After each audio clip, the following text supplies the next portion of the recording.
Good evening. That's Ankush Meena in front of you. आज आपके सामने मैं मानव भूगोल जो कि second semester bachelor of arts का ज्योग्राफी का पेपर है उसके कुछ स्पेसिफिक टॉपिक को लेकर आया हूँ। मानव भूगोल के इस स्पेसिफिक टॉपिक को पढ़ने से पहले हमें मानव भूगोल के बारे में जानना अत्यंत अनिवार्य है कि मानव भूगोल है क्या। मानव भूगोल जिसमें मानव और पर्यावरण के पारस्परिक संबंधों का अध्ययन किया जाए, वही क्या है, मानव भूगोल है। मानव भूगोल में जब वातावरण और मानव के पारस्परिक संबंधों का अध्ययन किया जाता है तो इन पारस्परिक संबंधों का अध्ययन करते समय मानव के शारीरिक लक्षणों, उसके आकार, शारीरिक आकृतियों में अलग अलग प्रकार की विभिन्नताएं देखी जाती है। इन विभिन्नताओं वाली प्रजातियों के समूहों को प्रजाति कहा जाता है। प्रजातियां जिसे स्पीसीज अंग्रेजी में कहा जाता है, स्पीसीज होती क्या है, इन बात को जानने के लिए हम डायरेक्ट कनेक्ट करेंगे हमारे ह्यूमन ज्योग्राफी के फादर से, अपने आप को, जिन्होंने हमें यह बताया कि मानव भूगोल वातावरण के साथ पारस्परिक संबंधों का अध्ययन है। और वो बताने वाले थे विडाल्डिना ब्लाश। विडाल्डिना ब्लाश ने प्रजातियों की जो डेफिनेशन दी, उस डेफिनेशन में उन्होंने बताया कि मानव शरीर की आकृति व शारीरिक लक्षणों के आधार पर किया गया वर्गीकरण ही प्रजाति कहलाता है। अर्थात शारीरिक लक्षणों के आधार पर, आकृति के आधार पर किया जाने वाला वर्गीकरण मानवीय प्रजातियों का निर्धारण करता है। सेकंड नंबर पे अगर हम बात करें तो प्रजातियों की डेफिनेशन देने में नेक्स्ट जो नाम आता है वो है रिचर्ड टेलर महोदय का। उन्होंने क्या बोला, उनके द्वारा बताया गया कि मानव प्रजातियां नस्ल को प्रकट करती हैं, ना कि सभ्यता।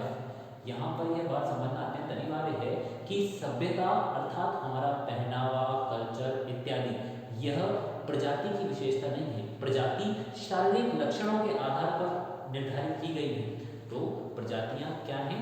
प्रजातियां विडाल्डिना ब्लाश के अनुसार शारीरिक लक्षणों के आधार पर, आकृति के आधार पर किया गया वर्गीकरण है। वहीं गिलफर्ड टेलर ने इसको कहा है कि यह नस्ल को प्रकट करने वाला एक स्पेसिफिक वर्ड है प्रजाति।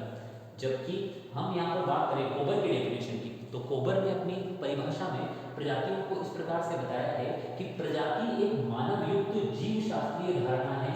यह एक समूह है जो वंशानुक्रम, नस्ल, जातीय या उपवर्ग से एकताबद्ध है। इन तीनों परिभाषाओं के अगर निष्कर्ष को हम देखें तो निष्कर्ष यही निकलता है कि जब आप शारीरिक लक्षणों की एक रूपता देखते हैं, जब आप किसी कलर विशेष की एक रूपता देखते हैं, तो इन एक रूपता वाले समूहों को ही आप क्या कहते हैं? स्पीसीज कहते हैं। और मानव भूगोल के अध्ययन का जो विषय क्षेत्र होता है, अध्ययन का जो तरीका होता है, वह होता है प्रादेशिक। प्रादेशिक अध्ययन विधि में आप वहाँ के धरातलीय संरचनाओं को, आप वहाँ के वातावरण को इत्यादि को मानव के साथ सामंजस्य करते हुए देखते हैं। तो इन प्रजातियों के वर्गीकरण का जो आधार है, वो आधार मुख्यतः क्या है? वातावरण के साथ इनने कैसे समायोजन किया है और कैसे इनके शरीर का डेवलपमेंट हुआ है, यही क्या कहलाती हैं? प्रजातियां।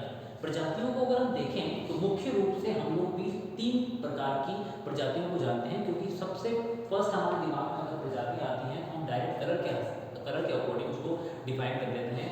अतः मुख्य रूप से प्रजातियों को भी 3 ही प्रजातियों में विभाजित किया गया है, जिसमें श्वेत प्रजाति, पीली प्रजाति एवं काली प्रजाति प्रमुख है। उम्मीद कर रहा हूँ यहाँ तक आप प्रजातियों का जो बेसिक है उसको दिमाग में समझ पाए होंगे।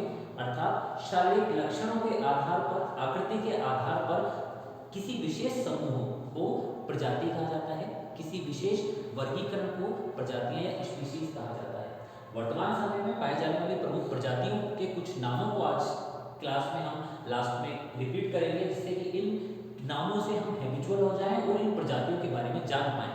जिनमें प्रजातियों के नामों में पहली प्रजाति आती है आपकी कॉकेशाइड, दूसरी प्रजाति आती है मंगोलाइड, तीसरी प्रजाति आती है आपकी ऑस्ट्रेलाइड, चौथी प्रजाति आती है आपकी अफ्रीकी निग्रोयाड, पांचवी प्रजाति आती है आपके बुशमैन होटेंटेटो, छठी प्रजाति आती है मेलेनेशियन, सातवीं प्रजाति आती है माइक्रोनेशियन पोलिनेशियन, देन कांगो या मध्य अफ्रीकी पिग्मी, नवी सुदूर पूर्वी पिग्मी, आयनू और बेडाइट। इन नामों को याद करने का एकमात्र तरीका यह है कि इनको बार बार रिपीटेटिव देखा जाए। क्योंकि वर्तमान में पाई जाने वाली ये प्रमुख प्रजातियों में से एक है। एक बार हम लास्ट में इनको वापस रिपीट करेंगे। वेडाइड, आइनू, सुदूर पूर्वी पिग्मी, कांगो या मध्य अफ्रीकी पिग्मी, माइक्रोनेशियन, पोलिनेशियन, मेलेनेशियन, बुशमैन, होटेनटोट, अफ्रीकी निग्रोयड, ऑस्ट्रेलायड, मंगोलायड और कोकेशायड। इनसे संबंधित विस्तृत जानकारी आपको नेक्स्ट वीडियो में प्राप्त होगी। नमस्कार।